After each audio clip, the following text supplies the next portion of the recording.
Baik, selamat sore.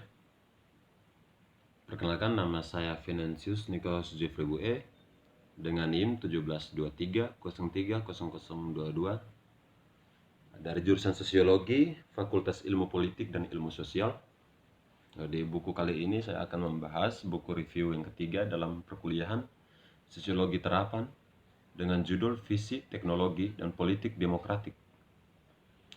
Mimpi bahwa teknologi baru mungkin membebaskan manusia dari kedua tirani alam dan buah kebodohannya, sama tuannya dengan barat peradaban, dengan percetakan tekan laki-laki berpikir penyebaran melek hurufkan menghilangkan ketidaktahuan, prasangka, dan teror kehidupan. Dirasakan bahwa mesin uap dan sistem pabrik akhirnya akan memberi manusia kapasitas untuk menghasilkan cukup sehingga populasi tidak akan lagi lapar, tidak berpakaian, dan sakit ditempatkan. Pada yayasan ini, perang dan revolusi tidak akan lagi mengganggu umat manusia. Ketika balon udara diciptakan, negarawan terkemuka melihat ini sebagai akhir perang nasional. Setiap sisi akan mengamati yang lain dan tidak akan ada kejutan atau keberuntungan di perbatasan manuver. Telegraf dan radio dipuji sebagai instrumen yang akan mengikat semua orang ke dalam jaringan yang terhubung. Setelah ledakan di Hiroshima dan Nagasaki, kita tahu perang yang akan terpikirkan dalam masa depan. Sekarang kita telah memasuki zaman elektronik antara tahun 1950-an sampai dan 1970-an.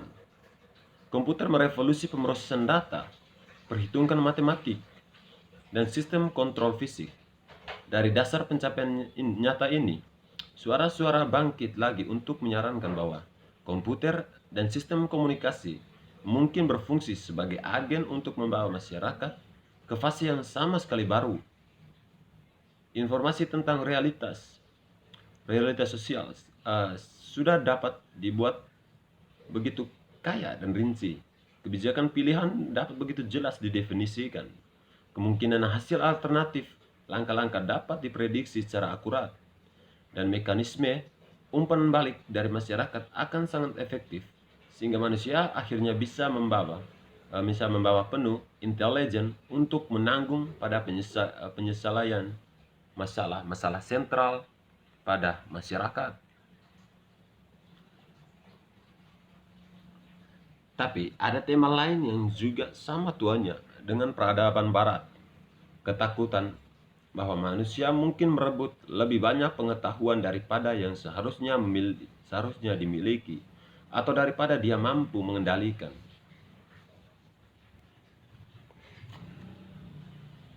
Teologi, mitos, dan kebijaksanaan rakyat.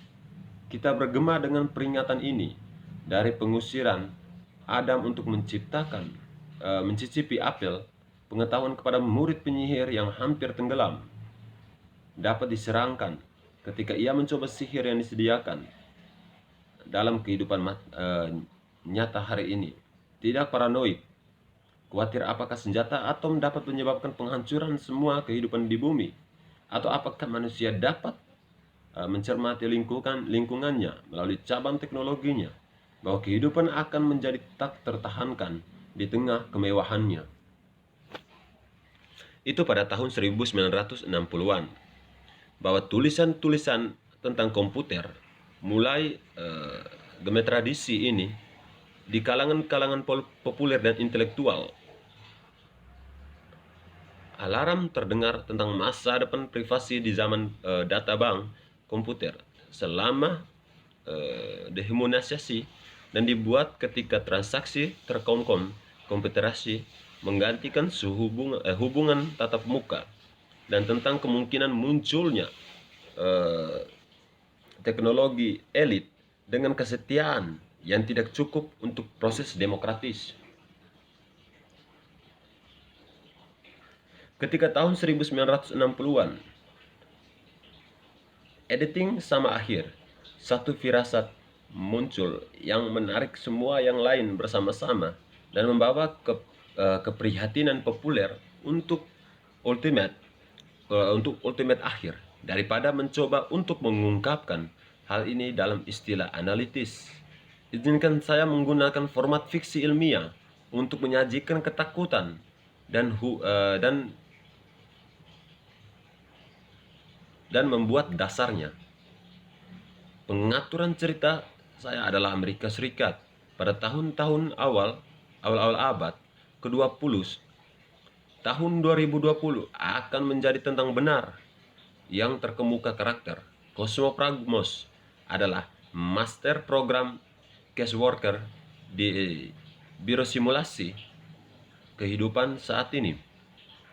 Saat cerita terbuka, tugas terbaru Pragmos Taklaja menulis sebuah narasi tentang bagaimana hal-hal berkembang seperti yang mereka lakukan selama kuartal terakhir abad ke-20. Apa yang mengganggunya adalah apakah dia hendak mengaitkan kemajuan tahun-tahun ini, terutama membuat terobosan dalam teknologi komputer selama akhir 1970-an dalam mesin 4 generasi dan jaringan komunikasi laser mereka, atau keputusan manusia yang diminta oleh pergolakan sosial besar tahun 1980-an, seperti yang telah ia pelajari di masa mudanya dalam kursus tentang Scientific History. Gangguan sosial telah meningkat di Amerika Serikat sejak tahun 1960-an. Virginia dan mengatur ulang program yang mengontrol koleksi evaluasi dan distribusi informasi publik tentang hadir. Dengan demikian, kekuatan untuk mendefinisikan dan membentuk realitas sosial bagi seluruh populasi terletak di tangan mereka yang mengatur ulang sistem data.